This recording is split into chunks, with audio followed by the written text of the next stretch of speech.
Hello বন্ধুরা, সুপ্রভাত। আরও একটা নতুন দিন, নতুন সকাল তোমাদেরকে সাথে নিয়ে শুরু করছি। আজকের দিনটা হলো শনিবার। আর আজকের ভিডিওতে কিন্তু অনেক দিন ধরে তোমাদের একটা প্রশ্ন আমি বেশিরভাগ পেয়ে থাকি, সেটা হলো এখানকার রুম ভাড়া কত, আমি বর্তমানে কোথায় আছি, আর আমার এখানে রুম কটা আছে, ইত্যাদি ইত্যাদি। আজকে তোমাদের সমস্ত প্রশ্নের উত্তর দেব। আমার মতন তোমরা যারা রেন্টে থাকো তোমাদের কিছুটা অন্তত আইডিয়া হবে। আর এখন করে তো তোমাদেরকে বলেছি, সকালে উঠেই কিন্তু আমি আমার স্নানটা সেরে নিই, তারপর কিন্তু বাদবাকি কাজে হাত দিই। আর এখন এই যে বিছানাটা পরিষ্কার করে নিলাম, আর এখন এই যে দরজা জানালাগুলো খুলে দিচ্ছি।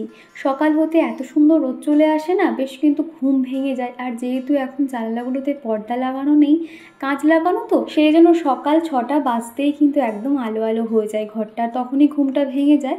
তো আমি সবার আগে উঠে বাসি কাজকর্ম সেরে নিয়ে তারপর রান্নাঘরে গিয়ে চিকুর পাপার জন্য চাটা বানিয়ে দিই।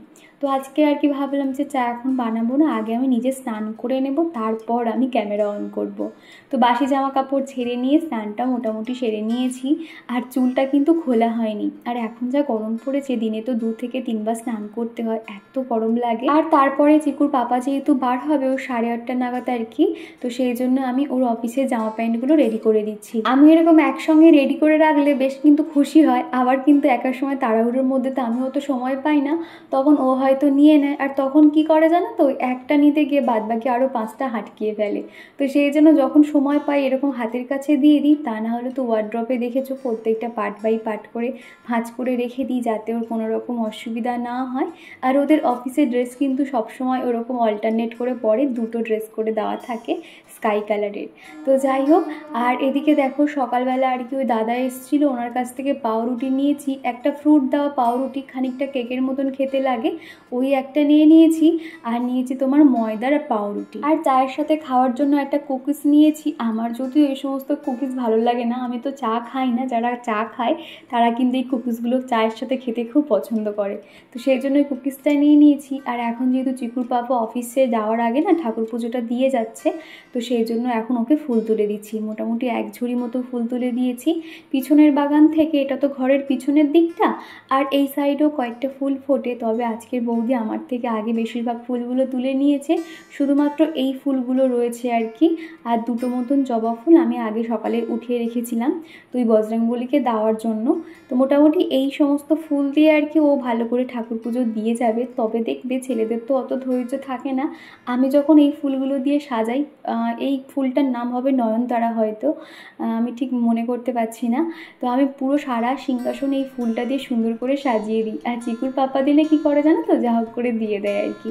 তারপরে ভাবলাম যে না, ছেলে মানুষ যা কাজ করে দেয় তাতেই যথেষ্ট, আমি এতে কিন্তু কোনো রকম খুঁত ধরি না, যা করে দেয় তাতেই আমি সন্তুষ্ট হয়ে যাই। তো যাই হোক, আগের দিনের কিছুটা ভাত ছিল, ভাবলাম আজকে একটু পান্তা ভাত খাবো, অনেক দিন বাদে আর কি পান্তা ভাত খাচ্ছি। সাথে একটু আলু সিদ্ধ মেখে নিয়েছি আর একটু পেঁয়াজ কুচি নিয়েছি, কি দারুণ যে খেতে লাগছিল এই গরমের সময়, খুব ভালো লাগছিল আর কি। তারপর এই যে সকালের ওই যে খাওয়া দাওয়া সেরে নিয়েছি, চিকুও কিন্তু উঠে পড়েছে, ওর তো খাইয়ে দাইয়ে দিয়েছি, সে এখন ঘরে বসে খেলা করছে। আর এদিকে আমি এখন রান্না বসিয়ে দিয়েছি। আজকে ভাবছি যে বেশি কিছু আর বানাবো না, ডাল আর আলু পটলের একটা মাখা মাখা তরকারি করব। আর কালকে যেহেতু রবিবার আছে, কালকে তো চিকেন হবেই, তো সেই জন্য অল্প করেই আর কি বানিয়ে নিচ্ছি। সাথে হচ্ছে কি একটা ডিম সিদ্ধ কিংবা ডিম পোচ এরকম কিছু বানিয়ে নেব, সেটা রাতে করব আর কি। সকালে আপাতত আমরা চিকুর জন্য এই দুটোই বানিয়েছি। সুমনা দত্ত বলেছো, দিদি এই বাড়ির ভাড়া কত, আর দাদা ভাই কিসের জব করে, কিছু মনে করো না জিজ্ঞাসা করলাম বলে। না গো, তোমরা জিজ্ঞাসা করলে আমার সেগুলো বলতেও ভালো লাগে, আসলে তোমরা তো নিজেদের মতন হয়ে গেছো। আর এই আমি কিন্তু অনেকবার এই প্রশ্নের উত্তরটা দিয়েছিলাম, আর এখন যেহেতু অনেক নতুন নতুন বন্ধু আমার ভিডিও দেখছে, সেই জন্য ওদেরও জানার ইচ্ছে হয়। তো যাই হোক, তোমাদের দাদাভাই একটা প্রাইভেট কোম্পানিতে কাজ করে, আর এই ঘরটার ভাড়া হচ্ছে গিয়ে 6,000 টাকা ভাড়া। তো প্রথমে তো অনেকটাই বলেছিল, এমনিতে স্টেশন থেকে একটু ভিতরের দিকে বলে এরকমই অ্যামাউন্ট রেখেছে, তবে স্টেশনের কাছে কিংবা আরও সুন্দর সুন্দর ঘর কিন্তু এই চত্বরে রয়েছে, তবে সেখানে অনেকটাই ভাড়া বলছে জানো তো, ওই 7,000 7,500। এর আগে একটা তোমাদেরকে বাড়ি দেখিয়েছিলাম মনে আছে, সেটাতে 7,500 টাকা ভাড়া বলছিল। সত্যি কথা বলতে ওই বাড়িটা ভীষণ পছন্দ হয়েছিল, তারপর মনে হলো যে না থাক, আমাদের যেরকম সাধ্য সেরকম সাধ্য মতনই তো নেব, তাই না। হয়তো ভালো লেগেছে, তবে সেই বাড়িটা নিয়ে তো মানে মাসের শেষে আমাদেরই মুশকিলে পড়তে হতো, সেই জন্য ওই বাড়িটা নিইনি। তো যাই হোক, তোমরা অনেক দিন থেকে জানতে চেয়েছিলে, সেই জন্য বলে দিলাম। আর এখানে আমার দুটো বেডরুম আছে, একটা ডাইনিং রুম, একটা কিচেন, বাথরুম। এছাড়া সামনের দিকে কিন্তু খানিকটা জায়গা রয়েছে উঠোন মতন, তোমরা তো দেখেছো। আর বাড়ির পিছনেও কিন্তু সিমেন্ট করা মতন একটু উঠোন রয়েছে, সেখানে একটা ট্যাপ কলের সিস্টেম রয়েছে, যেখানে বসে জামা কাপড় কাচা কিংবা বাসন মাজা অনেক কিছু সুবিধা হয়। জামা কাপড় তুলতে মেলতেও কোনো অসুবিধা হয় না। আর যেহেতু এখানে সেট করা রয়েছে, যার জন্য জামা কাপড় কিন্তু বৃষ্টিতে ভিজে যাওয়ারও চান্স নেই। সব মিলিয়ে এই বাড়িটা আমার ভীষণ পছন্দ হয়েছে, ভীষণ খোলামেলা আর বেশ ভালো আলো বাতাসও আসে, তোমরা তো দেখেছোই। আর সুনিতা দিদিভাই বলেছো তোমার বাড়ির কাছে আমার বাড়ি হলে খুব ভালো হতো, তোমার সাথে বন্ধুত্ব হয়ে যেত। একদমই তাই গো, আমারও তো খুব ভালো লাগে। আমি তো সারাদিন একাই থাকি, তোমরা তো দেখোই। তবে আমার শুধু মনে হয় এখানে যদি আমার কোনো একটা বান্ধবী থাকতো, তাহলে বিকেলে করে একসঙ্গে ঘুরতে বেরোতাম। মানে একটা সঙ্গী হলে দেখবে মনে হয় যে চলো এখানে যাব ওখানে যাব, এরকম আর কি করতে পারতাম। তবে তো কেউ নেই, সারাদিনই বাড়িতেই আমার সময় কেটে যায়। আর চন্দ্রানী সাহা দিদিভাই বলেছো দীপা তুমি অনেকটাই কিন্তু রোগা হয়ে গেছো, বুঝতে পারছি বাড়ি শিফটিংয়ের নিয়ে অনেকটাই চাপের মধ্যে ছিল, অনেকটা পরিশ্রম হয়ে গেছে। তুমি ভালো করে খাওয়া দাওয়া করো আর সুস্থ থেকো। তো প্রথমেই বলি দিদিভাই তোমাকে অনেক ভালোবাসা, তুমি যে আমার জন্য ভেবেছো এবং চিন্তা করছো, খুব ভালো লাগলো। আর বলো না, আমি তো এতটাই রোগা হয়ে গেছি। তোমাদের দাদাভাই আমার জন্য একটা ভিটামিনের ওষুধ এনে দিয়েছে, যেটা খেলে আমার ঘুম হবে এবং খিদেও পাবে। তো দেখা যাক, মোটামুটি 2 ফাইল মতন খেলে কিনা ঠিক হয়ে যাবে। তো দেখা যাক। আর আমি নেক্সট ভিডিওতে তোমাদেরকে অবশ্যই দেখাবো কি ভিটামিনের ওষুধটা দিয়েছে। আর এদিকে তোমাদের সাথে কথা বলতে বলতে ডালটাও সিদ্ধ হয়ে গেছে, ডালের জলটা দিয়ে দিয়েছি, ফুটলে মোটামুটি সাদাল দিয়ে নেব। আর এদিকে আলু পটলের তরকারিটাও কিন্তু প্রায় হয়ে এসছে। এখন ওই যে ঝোলটা দিয়ে দিয়েছি, ফুটলে একটু গরম মশলা আর একটু ঘি দিয়ে দেবো, তাহলে কিন্তু বেশ সুন্দর খেতে। আর আগের ভিডিওতে তিথি সোয়াল্ট আইডি থেকে এক বোনও কমেন্ট করেছো দিদিভাই তুমি ওই ড্রাই ফ্রুটগুলো ফ্রিজের মধ্যে রেখো, তাহলে ভালো থাকবে অনেক দিন পর্যন্ত, বাইরে রেখো না, নিজের যত্ন নিও, অনেক ভালোবাসা। তো তোমাকে বলি বনু, তুমিও খুব ভালো থেকো, সুস্থ থেকো, আর তোমার জন্য অনেক ভালোবাসা। আর ড্রাই ফ্রুটগুলো না ভাবছি কি করব, বুঝতে পারছি না এই ড্রাই ফ্রুট দিয়ে কীভাবে কম সময়ের মধ্যে খাওয়া যায়। আমাকে একটু কিছু রেসিপি শেয়ার করো তো, অবশ্যই আমি বানাবো। কেননা এইগুলো নিয়ে যে কিছু একটা বানাবো অত তো সময় থাকে না, ওই তাড়াহুড়ো করে কি করি রাত্রিবেলা করে ভিজিয়ে রাখি, ওই জল দিয়ে খাই, তবে খুব একটা কিন্তু খেতে ভালো লাগে না। আর এই যে দেখতে পাচ্ছ মেঝের মধ্যে এই যে খেলনাপত্রগুলো, আমার ট্রাইপডটাও কিন্তু চিকুর এখন খেলনা হয়ে গেছে, ও এগুলো মেঝের মধ্যে রেখে ট্রেন সাজায়। আমি মোটামুটি এক জায়গা করে রেখে এখন ঘর বারান্দাগুলো ঝাঁট দিয়ে দিচ্ছি। রান্নাবান্না শেষে একটু ঘর বারান্দা ঝাঁট দেওয়া থাকলে সুবিধা হয়, একটু পরেই যেহেতু আমরা খেতে বসবো সেই জন্য আর কি। সকালে যদিও আমার ঘর ফর সব মোছা হয়ে গেছে, আর ঠাকুর পুজো তো চিকুর পাপা সেরেই গেছে। এই সাইডে যে বারান্দাটা দেখতে পাচ্ছ এত গ্যাঞ্জাম হয়ে রয়েছে, দেখতে তো খুবই খারাপ লাগছে। তবে তোমরা সোমবার থেকে দেখতে পারবে এই জায়গাটা কিংবা আমার ডাইনিং রুমে যে ব্যাগপত্র ছিল সেগুলো একদমই পরিষ্কার হয়ে গেছে। আসলে না একদিনও তো এত কিছু কাজ করা সম্ভব হয় না, একটু একটু করে কিন্তু আমরা বেশিরভাগটা সেরে নিয়েছিলাম। 2-1টা মতন জিনিসপত্র ছিল, সেগুলো কিন্তু আমরা অলরেডি আজকেরই সেরে নিয়েছি। তোমরা পরের ভিডিওতে দেখতে পারবে আমার ঘরটা কিন্তু একদম গোছানো হয়ে গেছে। তবে সানসেটের উপরে না ওই যে জিনিসপত্রগুলো রেখেছি, দেখতে তো খারাপ লাগছে, সেই জন্য ভাবছি একটা পর্দা টাঙিয়ে দেবো, তাহলে দেখতে আরও ভালো লাগবে। আর এখন এই যে ফুলের টবগুলো দেখতে পাচ্ছ, এগুলো না বাইরে রাখবো না, বাইরে রেখে দেখতে পাচ্ছি আমার ফুলের টবগুলো না পুরো মাটি মাটি হয়ে গেছে। আর কয়েকটা ইনডোর প্ল্যান্টও কেনার ইচ্ছে রয়েছে, আর 2-1টা মতন গাছও আনাবো আর কি। ফুলের টব তো কিছু আমার নতুন স্টকে আছে, সেগুলো নিয়ে আমার যে বক্স জানালাগুলো আছে সেখানে ভাবছি রেখে দেবো, তাহলে দেখতে বেশি ভালো লাগবে। তবে কি হয়েছে জানো তো, গাছ এই যে মাটি খোঁড়ার জন্য বা গাছ লাগানোর জন্য যে কাস্তে ব্যবহার করি, সেটা না কোথায় রেখেছি এই জিনিসপত্রের চক্করে আর খুঁজেই পাচ্ছি না। তো সেই জন্য ভাবছি যে কালকেরই আর কি আমি এই জায়গাগুলো সমস্তটা পরিষ্কার করে দেব। আর এই উঠোনে একটা তুলসী গাছ দেখতে পাচ্ছ, ওই দিকে আর কি ওই যে সিমেন্টের রাস্তা করা ওই সাইডটাতে আর কি, ওখানে একটু তুলসী মঞ্চ মতন আমি বানানোর ইচ্ছে আছে। ওই জায়গাটা একটুখানি জল আর মাটি দিয়ে লেপে দেব, তাহলে জায়গাটা খুব সুন্দর হয়ে যাবে। তবে আমার না প্রচণ্ড ভয় লাগে জানো তো, এই মাটিটা এত বালি বালি মাটি, তো এর মধ্যে বিছা কেঁচো ভর্তি গো, যার জন্য আমার ভীষণ ভয় লাগে। আমি তো চিকুর পাপাকে বলেছি তুমি এই জায়গাটা একটুখানি ক্লিন করে দিয়ে, শুকনো পাতা তো ভরে গেছে, আমি তাহলে যখন সময় পাবো ওই জায়গা তাহলে একটুখানি জল দিয়ে পরিষ্কার করে। প্রথম যে বাড়িটাতে থাকতাম সেখানে তো কোনো রকম তুলসী মঞ্চ ছিল না, তো সেই জন্য অতটা মনে হতো না।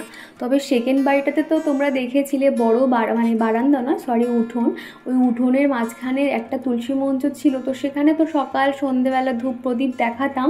তবে এখানে সেরকম না দেখাতে পেরে কেমন যেন একটা মনটা খচখচ করছে, যে তুলসী গাছগুলো রয়েছে তাও এখানে ধূপ মোমবাতি দেবো না, কেমন লাগে না। তো সেই জন্য ভাবছি যে না, এই জায়গাটা একটুখানি পরিষ্কার করে এবার থেকে সন্ধে প্রদীপ এখানটাতেই জ্বালাবো আর কি। রান্নার ফাঁকে ফাঁকে কয়েকটা কাজকর্ম কিন্তু আমি সেরে নিয়েছি। এইভাবে রান্নার সাথে সাথে টুকটুক করে কাজকর্ম করলে কি হয়, সময়টাও বেঁচে যায় আর একসঙ্গে কিন্তু অনেক কাজও হয়ে যায়। আর তারপরেই কিন্তু কয়েকটা বাসন পড়েছিল, সেগুলো এখন মেজে নিচ্ছি। আমার এই সিঙ্ক এরিয়াটা অনেকটাই ছোট, একটু অসুবিধা হয়, তবে আমি ম্যানেজ করে নিয়েছি। তো যাই হোক, আজকে যেহেতু ঈদ রয়েছে শনিবার, চিকুর পাপা কিন্তু তাড়াতাড়ি বাড়ি চলে এসেছিলো। এসে ওই যে চিকু আর চিকুর পাপা একটু এটিএমে গেছিলো, আর এখন আমরা বসে আছি একদম গঙ্গা নদীর ধারে। এত সুন্দর এখানে হাওয়া হচ্ছিল, তখন না যেহেতু জোয়ার চলছিল, এত সুন্দর ঢেউ আসছিল এবং চারিদিকে হাওয়া। এখানে কিন্তু প্রচুর লোকজন এসে বসে থাকে, চারপাশে কিন্তু খাবার দাবারের দোকানও রয়েছে। এখান থেকে আমরা ভুট্টা খেয়েছি, পাপড়ি চাট, তারপরে কী খেলাম যেন, কুলফি যে আইসক্রিমগুলো হয় সেগুলো খেয়েছি। তবে চিকুর পাপা কিন্তু বাইরে ঘাটে এরকম ভিডিও করা অতটা পছন্দ করে না, তো সেই জন্য তোমাদেরকে আর দেখাতে পারিনি। মোটামুটি আমরা 1 ঘন্টা মতন নদীর পাড়ে বসেছিলাম। তারপরে এই যে স্কুটিতে উঠে এখন আমরা বাড়ির দিকে রওনা দিচ্ছি। ফেরার পথে কিছু মিষ্টিও কিনেছিলাম। 10 মিনিটে, আর এখন পুরো পাক্কা 1 ঘন্টা লেগে যাচ্ছে। কি বিরক্তিকর বলো তো, কি জানি কি হচ্ছে। হ্যাঁ, এখানে তো একদম নেটওয়ার্ক নেই আমার। যেখানে 10 মিনিটে ভিডিও আপলোড হতো সেখানে আমার 1 ঘন্টা লেগে যাচ্ছে। ভাবো তো, তুমি কালকে আমার সিমটা করিয়ে দিও। আমি আমার জিওটা নষ্ট করতে চাইছি না। এয়ারটেলও ভালো। আমাদের চিকু যখনই রাস্তাঘাটে বার হয় প্রচণ্ড খেলনা কেনার জন্য বায়না করে, তো সেই জন্য ভাবলাম যে না, খেলনা দিলে কি হয়, সে ভেঙে ফেলে। ওর জন্য একটা খাতা কিনেছি, একটা রং পেন্সিল কিনেছি। চিকু যেহেতু লেখালেখি করতে খুব পছন্দ করে, সেটা লিখতে পারুক আর নাই। এই যে মোম রঙের একটা প্যাকেট কিনে দিয়েছি আর একটা সাদা খাতা কিনে দিয়েছি। সারাদিন ভাবছি এটা দিয়ে ওকে বসিয়ে রেখে দেবো, যা খুশি রং করবে।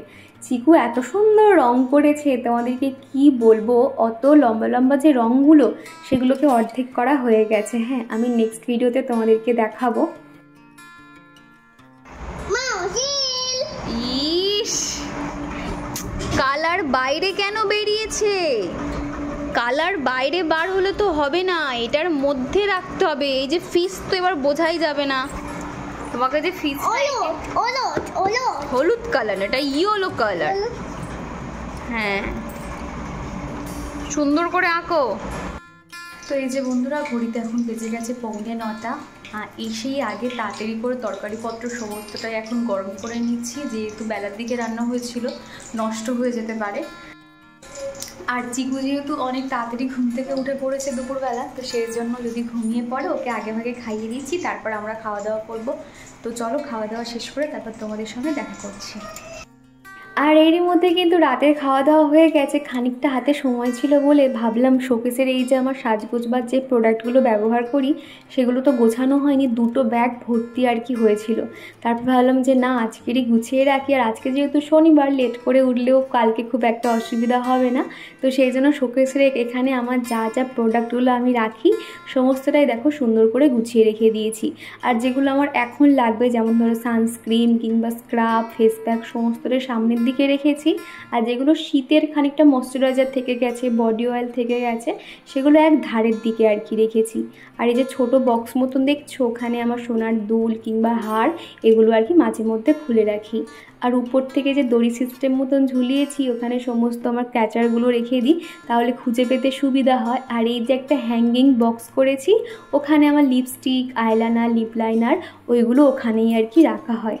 সব মিলিয়ে ছোট জায়গা তো একটুখানি গুছিয়ে রাখলে কি হয়, দেখতেও ভালো লাগে আর কোনটা কোথায় আছে তাহলে খুঁজে পেয়ে যাই। তো চলো, অনেক রাত হয়েছে, আগে ফ্রেশ হয়ে নিই। এই যে বন্ধুরা, ঘড়িতে এখন বেজে গেছে 11:15। আজকে সব মিলিয়ে অনেকটাই দেরি হয়ে গেছে, যেহেতু কালকে রবিবার আছে, অতটা তাড়াহুড়ো নেই।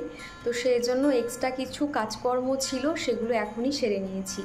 যেমন ধরো, শোকেসের ওখানে আমার যে প্রোডাক্টগুলো রোজ বলতে গেলে বা সপ্তাহে যেগুলো ব্যবহার হয়, সেগুলো ওখানে সুন্দর করে গুছিয়ে রাখলাম। আর বাইরে থেকে এই যে জামাটা আর কি গায়ে দিয়ে গেছিলাম, তো এই জামাটা না এখনও ছাড়া হয়নি, যেহেতু রাতে একেবারে নাইট ড্রেস গায়ে দিয়ে নেব, আরও একবার স্নান করবো আর কি, তারপর নিশ্চিন্তে ঘুমাতে পারবো। বার হওয়ার আগে কিন্তু আরও একবার ফ্রেশ হয়ে নিয়েছিলাম। যা পরিমাণে গরম শুরু হয়েছে, বিশেষ করে এখন তো প্রচণ্ড গরম লাগছে, যেহেতু তোমাদের সামনে কথা বলবো সেজন্য পাখাটা আর অন করতে পারছিলাম না, পাখাটা এখন বন্ধ করে তোমাদের সাথে কথা বলতে হচ্ছে। তো মুখে আর কি ফেস ওয়াশ দিয়ে এসেছি, আর চুলটা দেখতে পাচ্ছ পুরো তেল তেলে মতন হয়ে গেছে। কেন জানো তো, আগের দিনকে আমি শ্যাম্পু দিয়েছিলাম, তবে আমি যে সিরামটা ব্যবহার করি, সিরামটা কিন্তু একদিকে ভালো, তোমার চুলটাকে পুরো সফট রাখে, আর মনে হবে যেন চুলে তেল দিয়েছি। অল্প দিলে কিন্তু ঠিকঠাক ব্যালেন্স থাকে, অতটাও তেল তেল হয় না। আর আমার চুলটা যেহেতু অনেকটা রাফ মতন হয়ে গেছিলো, সেই জন্য আমি খানিকটা একটু বেশি করেই আর কি সিরামটা দিয়েছিলাম। তো এবার মোটামুটি চুলটা যা হোক করে বেঁধে নেব, তারপর রাতে আর কি শুতে যাব। তো তার আগে ভাবলাম ভিডিওটা এখানেই শেষ করি। তো চলো বন্ধুরা, আজকের ভিডিওটা এখানেই শেষ করছি। জানি আজকের ভিডিওটা অনেকটাই ছোট হয়ে গেছে। তো আজকের ভিডিওটা তোমাদের কেমন লাগলো অবশ্যই কমেন্ট করে জানিও। ভিডিওর কোনো অংশ ভালো লেগে গেলে একটা লাইক করে দিও। তো চলো, টাটা।